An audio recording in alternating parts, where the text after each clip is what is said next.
Greetings, everyone. This is Aaron from the Soban Network here with a new game review. It's not a newer game, it's been out for a little bit, but this is Hearts of Iron 4, done by Paradox Interactive. I love the publisher, but we're going to try to do as honest as I can of a review of this game. So, Hearts of Iron 4 is a World War II semi-sandbox game that lets you take control of any country that was in World War II. And it starts from 1936. So you got 2 start dates that you can do. You can do 1st of January 1936, which allows you to do a build-up, maybe change up some of the ideas of your nation, or you can go August 14th, 1939, just before the war's about to kick off. I'm going to select January. We're not going to really show off. Actually, we'll show off combat. We're going to just show off all the countries you can be. So here you could be Canada, United States, Mexico, Guatemala. I'm going to butcher name, but like Colombia, Brazil, Argentina, France. You can actually fight the Spanish Civil War. There's Portugal, Italy, of course Germany, the Soviet Union, Mongolia, Japan, who's currently in a fight with China. You have the Philippines, Netherlands, well, this is their colonies, Australia, Tibet, Afghanistan, Iran, Iraq. So you got a good amount of selections to pick. Now we're going to just show off one of the tech trees and maybe show off some of the combat.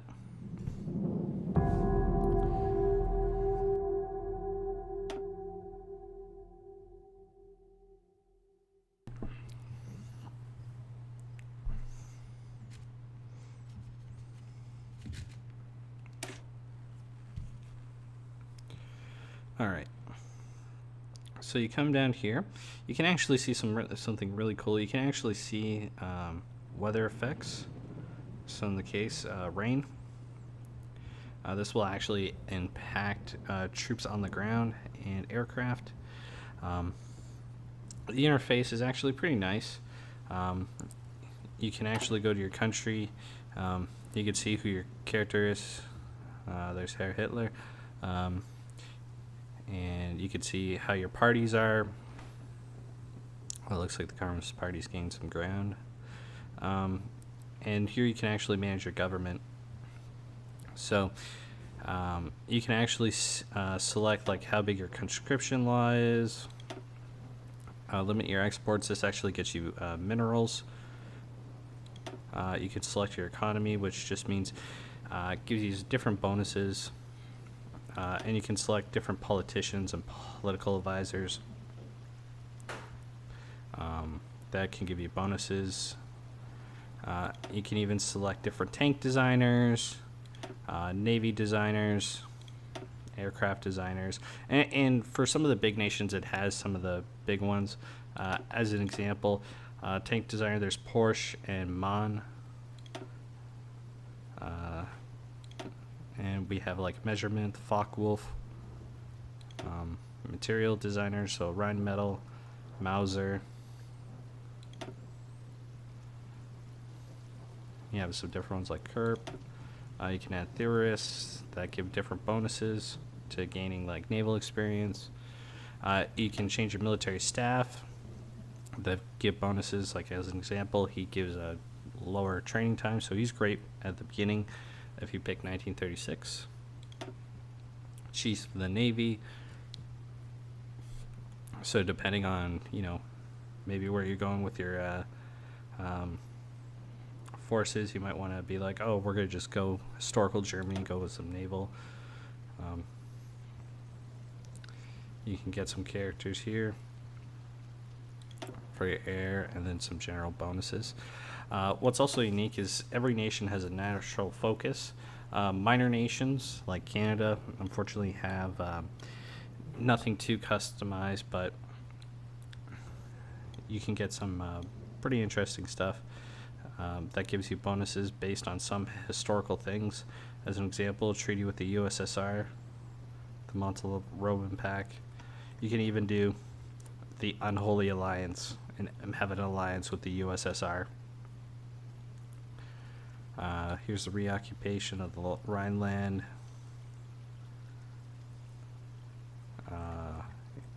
And here's all the fate of Czechoslovakia. You can go with the different historicals, like you could try to go for Plan Z. So some of the big German Navy plans.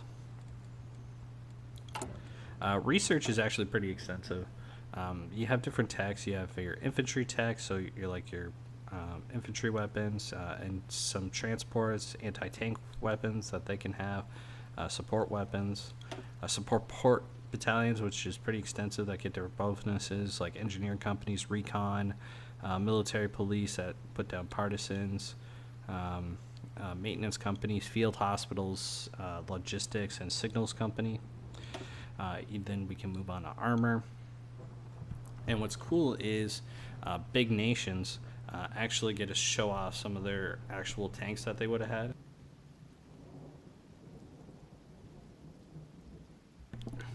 And then from there, you can actually make variants of this.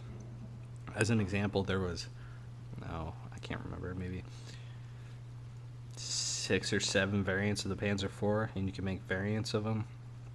It even has like your like a tank destroyer, so the Panzerjäger 4. You can have that. It can go up to the Panther. Get your Tigers, heavy tanks.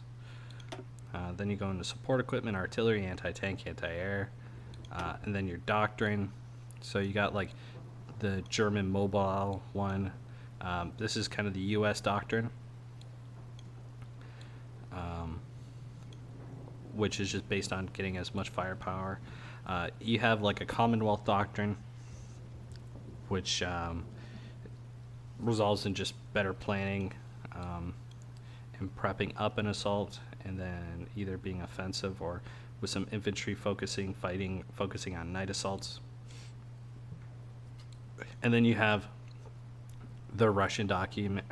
I like to call it the Russian doctrine, or kind of like also for China and maybe in Japan, which is if you have a large amount of population, just send enough of them in. So that's cool. Naval has all your ship classes. Naval doctrines, so you got like Fleet and Being, which is kind of like the grand big gun fleet. Trade is basically German wolf pack tactics, and the base strike is like your carrier task force. Air, you got quite a different variances. You got close air support, you got your fighter, naval bombers, heavy fighters, tactical bombers, you got your strategic bombers, and you can even get some jet variants of them. Air doctrine, strategic destruction, which was used mostly by the Allies. Battlefield support, which was the close air, and operational integrity, just trying to stay close and try to keep your troops organized. Engineering goes into different engineering techs, improving radar, research equipment, decryption and encryption, like your Enigma machine. You can get into nuclear weapons, jet engines, and then you have industry, which you can get into if you want to kind of disperse your industry and make sure it's not concentrated. If you have concentrated industry, like they produce more, but they can get bombed easier. And then you got machine tools, which improves the efficiency of your production lines. Speaking of production, we'll show off production.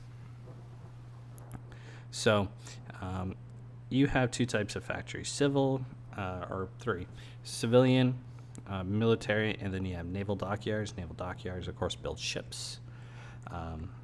Civilians actually supply your guys with materials that you can use to build new factories, as well as being used for trade. And military factories actually build a lot of your ground equipment and aircraft. As an example, you can have up to 15 factories working on a single production line, but you could still have it. So right now, right here, this is like your production efficiency. So it's kind of cool because you can actually, you may want to build certain tanks for a while you get certain things up. Like, it may not be smart to switch over to certain equipment. Like you have Panzer IIs, they're your main tank. Maybe you don't want to switch over to a new tank because you have so much efficiency. Maybe you want to make a variant while you get another production line up and running.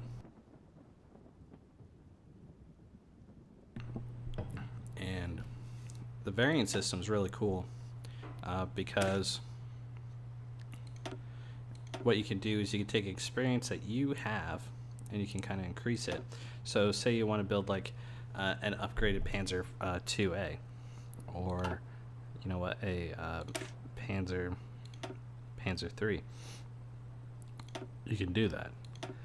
It costs combat experience, so as you gain combat, you know, you might want to do it. Now, the more you add to these three, it'll take away from reliability. That means they'll break down, accidents. Or, you know, you could have like the ultimate failure. You could literally have like the greatest tank of all time, but it fails so much, so like early production Panthers, and they just literally explode. So that's cool. It also gives you some characters, so you can kind of build those variances. And you can also do that with ships. So you could build like the Bismarck. You can have a variant that has, let's see, that has just better guns. You can make it even scarier. So that's kind of cool. So it gives you a lot of options. You can do this with aircraft too. So it's a pretty cool game. And lastly, you can actually design templates. You can pick different things. This actually uses combat experience, so just as a heads up. So you may not be able to build everything that you want. You can change these to medium tanks. As you can see, these already take 5, now 10 experience to change this. So, you know, this changes your equipment, so you may not want to do it immediately. Some of your infantry, you can even make a new template. So you can add different things. You can make a paratrooper. Support is those support battalions like recon, and they give different bonuses. And then they take a certain amount of equipment. As you can see here, we need infantry equipment, which is like your machine guns. So those are all things that take important. Combat is, I think, is good. You do run out of equipment if you don't produce right, so you got to make sure your supply lines are good. The downside is air combat. Air combat's brutal for aircraft. You'll go through so many aircraft, it's ridiculous. Like, that is literally a downside of it. Like, you could build like an historical amount of aircraft, and you can actually lose more aircraft in the entire war in probably a couple of weeks. So that's a little unrealistic there. Some other downside is, though, you can add what we call army planners. So I can group all these guys, give them a commander, and then set a front. The front doesn't always work. It's still a little glitchy. They're working on improving stuff like this, but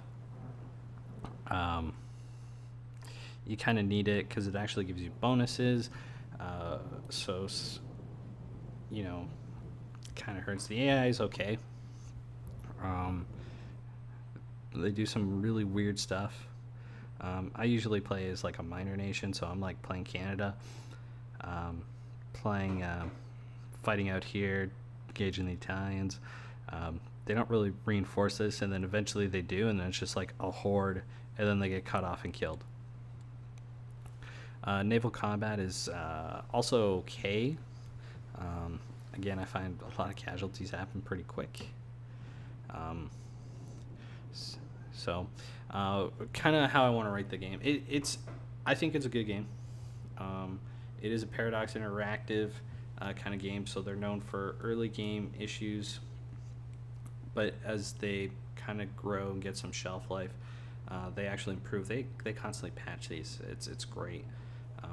There is for those that do a lot of micromanage or have that can't deal with micromanagement. This is not a game for you. They've improved it from Hearts of Iron 4 or Hearts of Iron 3. I mean, but there's still a lot. But it's a lot friendlier interface. Um, I think combat's okay. I just wish they'd improve like the air mechanics by a bit. Um, Also,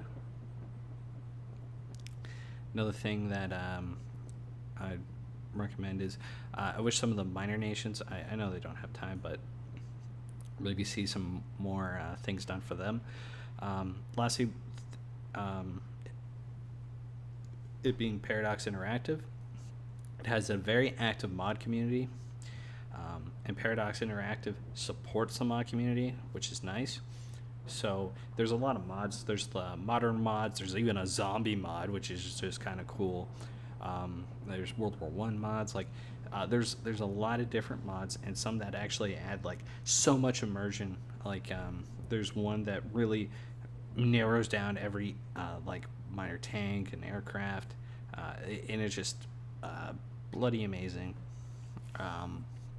So I'd recommend checking out this game if you like playing World War II, if you like mods, if you like games that are can take a while, but you could pause, you could stop it, and come back to it at any time. Um, but if you're not, if you not a big fan of strategy games, if you don't like the not really say too complex, but like more complex games, you just want something simple, this is not the game for you. But if you're a fan of World War II, I definitely recommend checking it out. You can buy this on Steam, or you can buy it from Paradox Direct. So be sure to check it out. This is an early review, and there's going to definitely be more DLC coming out for this, so be sure to check up on it. You might find some more things. If you don't buy it now, you might want it in the future. So everyone, if you like this video, leave a like and comment down below. If you have a game that you want me to review, let me know, and I'll see if I can do that. Alright everyone, I'll see everyone next time. As always, happy gaming, and bye bye.